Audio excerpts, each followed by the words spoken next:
Крајно дискриминирачки и неуставен е новиот предлог закон за плати во јавниот сектор, оцени раководството на Конфедерацијата на слободни синдикати на денешната пресконференција. И дека е спротивен на конвенциите на Меѓународната организација на трудот, а тоа е 98, кој што е за слободно здружување и колективно преговарање, и конвенцијата 154, која што е за колективно договарање во јавниот сектор, кој што е нашето собрание ги има ратификувано и се обврзувачки за државата и за сите нас.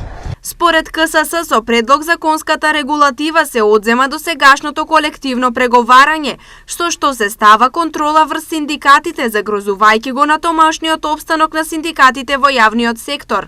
Впрочем, за тоа зборуваше и Државната комисија за заштита од дискриминација во делот на покачувањето на платите само во еден орган во државата, а тоа е Министерството за финансии и можноста да се покачат платите само во Министерството. Ние тука како Конфедерација го поздравуваме тој потек, да се покачат платите и да се усогласат, но истото треба да се направи во целиот јавен сектор. Спорно во предлог законската регулатива е давањето на можноста на работодавецот без претходна консултација со синдикатот да ги намали платите.